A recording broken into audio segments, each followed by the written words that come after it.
Here's some innovation inspiration for you, all the way from the wonderful city of Barcelona in Spain.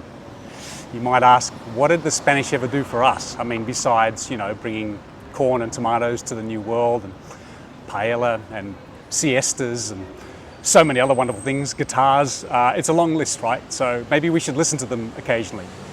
And one of the things I want to talk to you about is this space here. They're starting to change this city. They started about 10 years ago by blocking off various thoroughfares to mainstream traffic. But as you can see, there's still traffic along here. It's just one way, and it has to be limited in speed and to residential vehicles and to occasional couriers and commercial vehicles. But mainly it's being pedestrianized. And about 10 years ago, they started doing these things called Superblocks or Superilles. And I probably mangled that pronunciation. But what they've been doing is taking 9 city blocks at a time and redoing the thoroughfares, if you like, making them much more pedestrian friendly and also greening them. If you have a look, you'll see all the trees that are going in. It started with about 6 of those, and they've been steadily increasing ever since, and they're not stopping. This whole city is going to be sort of 60, 70, 80% like this one day. Now, when they started the program, massive resistance, as you can imagine. First of all the store owners, my God, what's going to happen to our business? What's going to happen when we block all the through traffic? And of course, that resistance only lasted long enough until you demonstrated to them that most of the traffic that they got in their stores was foot traffic. Here's another commercial vehicle now, and hopefully another couple of residential ones.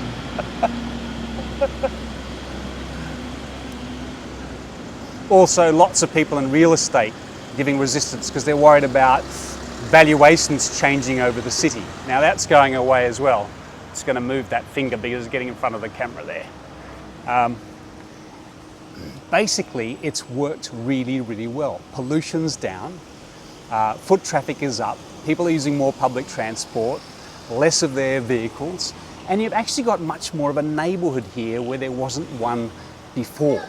So people are talking to each other, you've got different activities and uses happening in this space, and it's happening all over the city.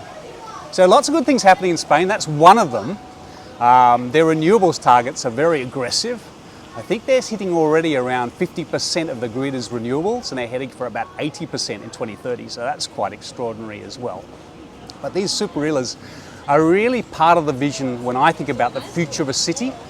This is part of what I think of. Add to this electric vehicles. Add to this as well autonomous vehicles. Not the nonsense that we're seeing in San Francisco at the moment, these sort of autonomous taxi cab style vehicles. More the ones made by Beep, powered by Oxa software. So they're like little practical buses that stop and start, and they're being deployed in various places in the US and around the world now. Add that to this kind of rethinking of urban design that they're doing here, and you get a sense of what future cities are going to be, and the best of it. And the real lesson here is, they thought about this or trying to do this for decades, and they met all sorts of resistance back and forth. They started 10 years ago, now it's never going to stop. It's just going to continue. Everything's cooler with vegetation. You've got the village thing coming back. So it's never too late. And we can retrofit cities. So I guess that's my main lesson from it. And I'm talking to you, New York City. You can do it too.